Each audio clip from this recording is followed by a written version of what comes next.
I'm thinking today about two remarkable scholars.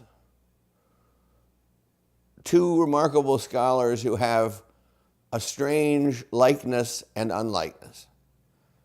It just hit me how lives intersect strangely and unexpectedly at a distance. The first of these scholars fought in the Second World War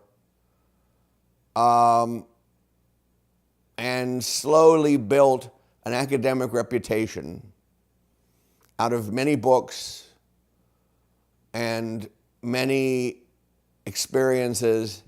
He wrote fiction, he wrote criticism, and he became one of the most famous Marxist thinkers in Great Britain. Now, I'm not today here to either defend or attack Marxism. I myself am not a Marxist, but Raymond Williams, the scholar in question here, was one of the most interesting, actually fascinating figures of literary criticism but after World War II. And especially in his writings in the 60s and 70s, he broke interesting ground because he combined a very visceral attachment to the working class of Wales, where he grew up, not only the factory workers and miners, but especially the small, poor agricultural workers. He, in other words, he was not simply an abstract theorist of the problems of the means of production, of the proletarian dictatorship and all the other ideas that we associate with Marxism, but he was an advocate, even in his most sophisticated writing, of that class of people which he grew up with and which he respected in his own family and in the family of his neighbors. He was an advocate all his life for the poor, the distressed, the underpaid, the underprivileged, the unknown. And this made his own theorizing very much more intimate. I remember when I read The Long Revolution, it began by a praise of the simplicity and goodness of his working class family and friends, and how this had to be a tribute to them and to their interest. And when he was going to look back in history into the 16th and 17th and 18th century, he was going to be looking back for them through all the generations of their predecessors who had suffered and worked for what Raymond Williams thought were unfair and critically and dangerously low pay, enough to make social unhappiness and disorder. So that in the opening of The Long Revolution, before he gets into his very subtle readings of British poems, which he's a very fine reader of, he has a vast knowledge of English poetry and prose of the early periods. Before he gets into that, he says that this is a private process of understanding as well as a public one. And it's very moving to see the roots of his sense of inequity and social disorder. Now, Raymond Williams was a Marxist, so he took up the cause of people much less successful than himself, who was a well-heeled academic and became a celebrity in his old age. But he took up the cause of others.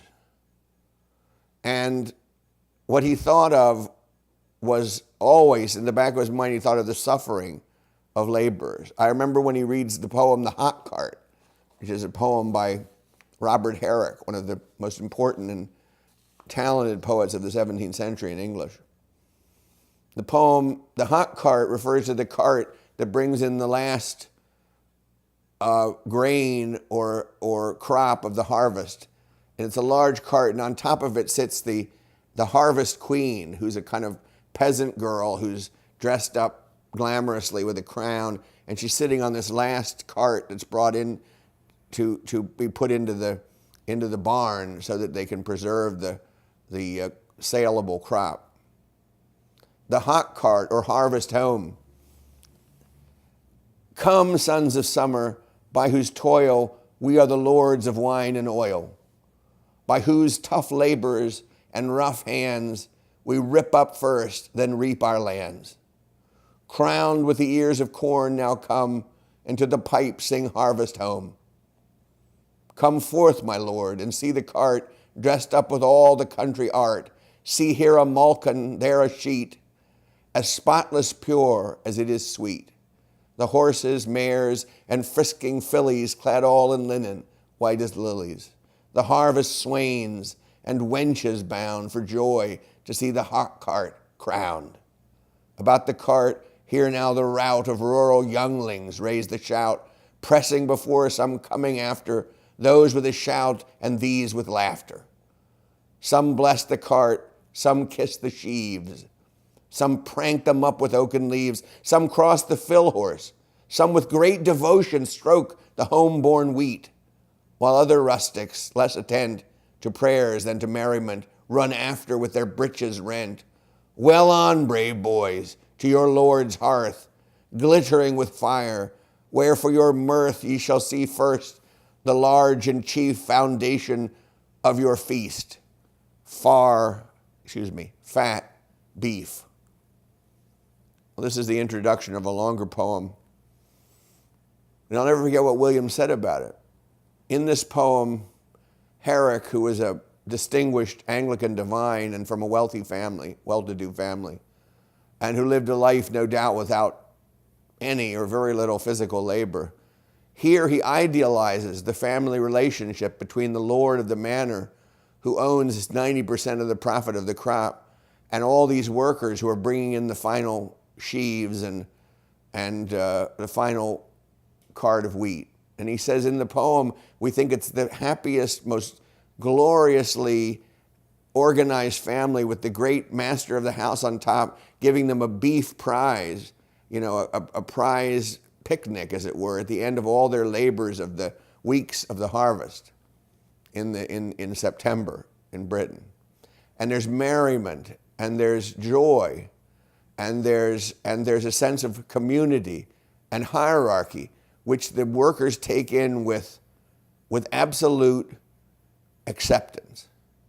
And William said, after talking about the details of the poem, I won't go into all of them because it'll take time, but he said, if we look closely at the poem, we know that it's the worst kind of aristocratic fiction, that it pretends of a kind of equity of joy and friendship between the classes, where there was really stiff competition, there was deep unhappiness, and there was a sense, even in the 17th century, among the laboring class, of being outsiders to their own labor, of only once or twice in the year even visiting or coming close to the manor house where the wealthy lived, and they also must have felt how much labor they had put into the wealth of a single family, 100 or 150 workers, putting in 8 hours a day for weeks and months into the wealth and power of a single family. William says nobody could have missed this peculiar arrangement. And he goes on to say the poem is a piece of subterfuge and propaganda on behalf of the wealthy class, and the author may or may not be even conscious of the untruth which he's telling. But anybody who knows the laborers of the field and who knows the culture of that world of Britain and Wales, even in the 20th century, when William grew up, will know that there is a whole culture of resentment, anger, frustration, along with the joys and the happiness of everyday life. And the folk, of course, are capable of the joy in the poem, of the end of taking in the crop, of a period of rest, of dressing up the peasant girl as a queen, and in a sense, mocking and making fun of the order of things. This, of course, brings them great delight. And, of course, there's an excitement in them coming near the center of power. But William said anyone who knew that class of people in Britain knew how untrue the tone and the central feeling of the poem is. Now, that's a very hard thing for me to judge, of course, but he said it not out of mere ideology. He didn't say it because, he had a theory, a Marxist theory about inequity of labor and and the Hegelian oppositions of history that had to be reconciled by the end times in order to produce justice. He had those theories, no doubt, versions of them at various times. He wasn't eccentric Marxist, but he had things like that. But I don't think that's what's evinced in his comments about the poem. I think it's a visceral, personal knowledge and sense of the world in which he lived, and it makes his Marxism interesting.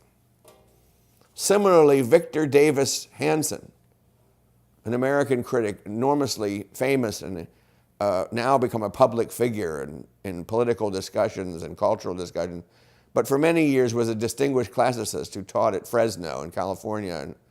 And he also grew up with a family of farmers in the world of farmers in a town called Selma, which is in the San Joaquin Valley in California. And his family were a group of small farmers, raisin growers. And to this day, some parts of his family, some branches of it, participate in preserving this farm and the industry. And he's written a great deal about the survival of the family farm and the problems of farming in the modern world. His own criticism, like that of Williams, was far afield, though, from his private experience, even farther afield than Williams, because his scholarship was set in Greece, and he was a classicist of some repute. And he came up with a theory that farmers, independent farmers, small farmers, were at the heart of the Athenian military culture and really the heart of their political culture. And although they're never mentioned or very infrequently mentioned in the literature of the Golden Age, they're kind of the sustaining class of hardworking, simple, forthright Athenians. And they're the people that fought at Marathon to break through the control of the Persian Empire. And they were the people who fought at Salamis, and they were the people who fought at all the great battles, all the way down to the period of the Peloponnesian War, and that they've been obscured and hidden because history is about aristocratic and political leaders, and it's about writers and philosophers, and the people that are left out are the people that do honest work. So you can see that Hanson and Williams have a strange, but yet Hanson is not a Marxist. Hanson looks at the hardworking farmer and the farmer laborer and the small farm family, and he looks at them as heroes of independence, of hard labor, of American ideals, of the best ideas of the American working class and middle class. And he looks at the farm as a place of purity and simplicity and living far away from the corruptions of the urban. And therefore, the root and backbone of our military power in America and our cultural inheritance depends so much on this rural population that has also become, as in the Greek example, a large part of our military culture that protects us around the world.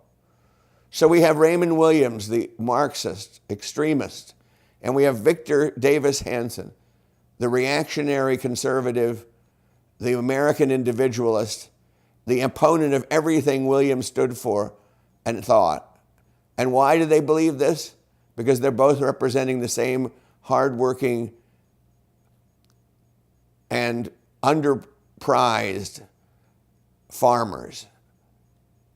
This shows how the human imagination can be so easily divided and how human explanation can vary so greatly from person to person, theory to theory. We have to take it all in with a kind of circumspection, which gives us a sense of the high, middle, and low. And the opposition between Raymond Williams and Victor Davis Hanson is one of those examples that gives us clarity when we compare and consider their opposition.